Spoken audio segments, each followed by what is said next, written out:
Je suis ici aujourd'hui à environ 4 mois de ma prise de fonction en tant que ministre de la Culture et de la Communication pour signifier mon départ à la tête de l'institution, mais aussi pour dire merci à chacun de vous, employés et cadres, qui ont donné leur temps, leur énergie et leur savoir-faire au cours de ce bref passage.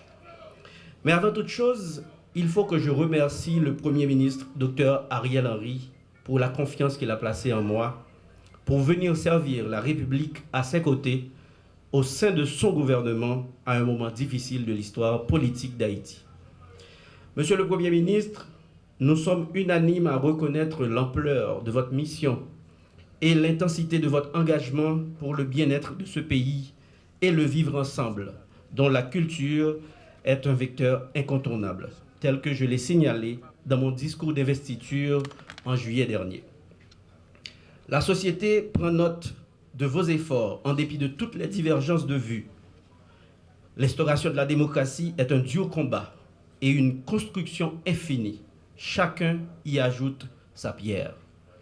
Je tiens également à saluer l'énergie, le dynamisme et le professionnalisme d'une personne extraordinaire, sans qui je ne pourrais répondre à autant de responsabilités liées au développement de la culture en Haïti. Je vais parler de ma directrice de cabinet, la ministre Joanne Raton, qui ne dort pas ou presque, et avec qui j'ai abordé tellement de sujets, avancé sur tellement de dossiers et croché autant de projets qui pourront servir le secteur. Mais le sens de la patrie veut que nous fassions cohabiter toutes les sciences. Faire de la place à la science de l'autre est d'ailleurs l'une des règles du vivre ensemble. Entre la régulation à travers la loi cadre du ministère et les projets de développement culturel en faveur des professionnels du secteur et dans les domaines du patrimoine bâti, notamment au niveau du parc national historique Citadelle Sans Souci Ramier, les efforts devront ainsi continuer pour combler le vide et éviter au pays d'autres catastrophes sur le plan culturel, comme la disparition du fort des Platons au Caï, ou l'effondrement du fort des Oliviers à Saint-Louis-du-Sud lors du tremblement de terre du 14 août dernier, et plus près de nous, les doutes quant au déclassement de la citadelle Laferrière du patrimoine mondial. Des efforts ont en effet déjà été déployés et un suivi suffise pour régulariser la situation.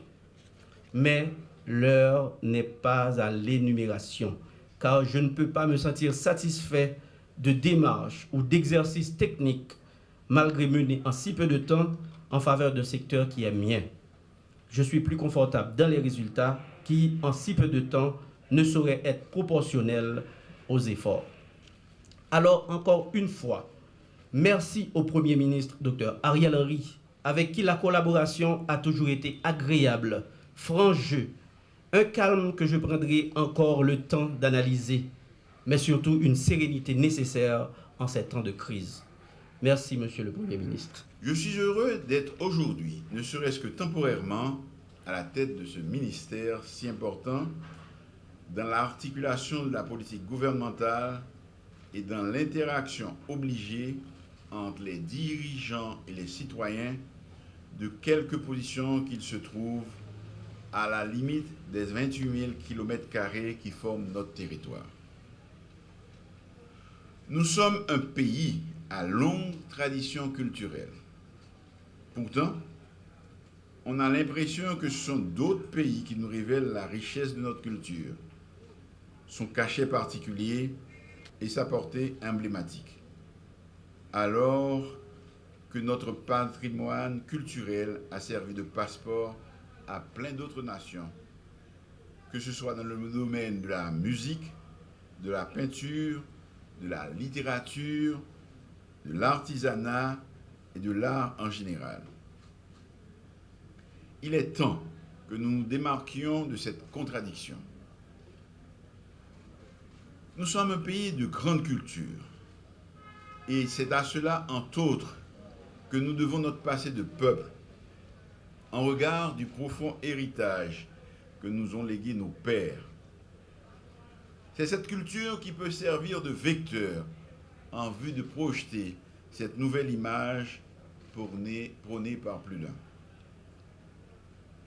Ce ministère sera considéré comme un haut lieu de production culturelle, en même temps garant du patrimoine haïtien.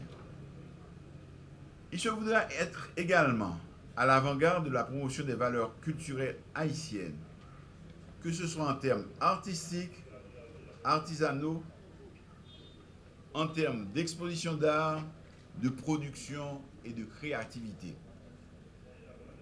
Je donne la garantie qu'aucun aspect dans ce domaine ne sera négligé.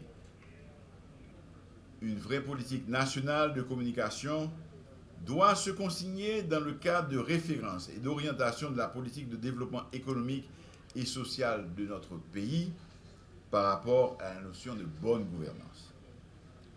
Aujourd'hui, la vie et l'essor économique des peuples ne sont plus entravés par la difficulté de partager des informations. Les nouvelles technologies de l'information et de la communication sont à la portée de tous, en plus de la presse qui doit essentiellement servir de relais entre les différentes catégories de la population et le pouvoir. Ainsi, les peuples, les citoyens, à travers la presse, peuvent à toute heure, à chaque seconde, et si loin qu'ils soient, communiquer leurs craintes, leurs espérances, leurs déceptions et leurs attentes. Fort de cela, mon ministère souhaite être complice des journalistes, de la presse en général,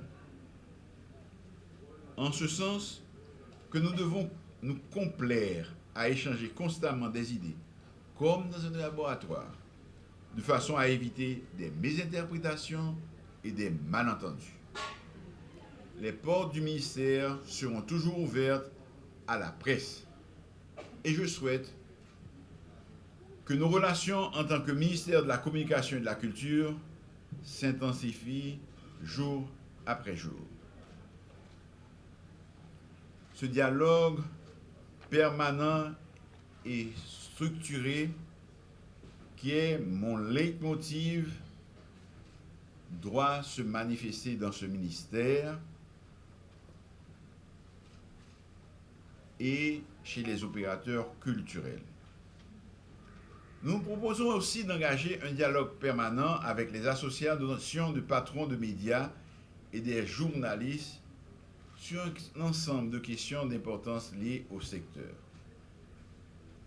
Nous allons travailler avec les médias haïtiens de la diaspora pour permettre à nos compatriotes vivant à l'étranger de rester en contact avec la terre natale, de mieux s'informer des activités du gouvernement et en même temps de produire leurs doléances.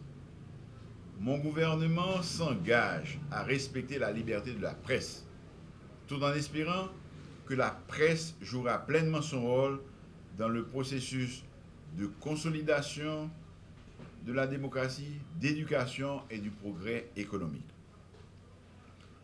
Au ministère de la Culture et de la Communication, nous allons tout mettre en œuvre pour que les journalistes aient accès aux informations. Des mécanismes seront mis en place pour favoriser une interaction intense entre les médias et tout l'appareil gouvernemental.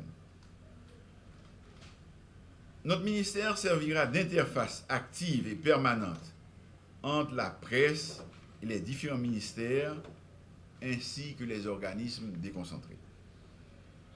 Nous tâcherons de développer une politique de communication dynamique et cohérente basée sur les moyens traditionnels et les réseaux sociaux de façon à informer la population des réalisations de notre administration.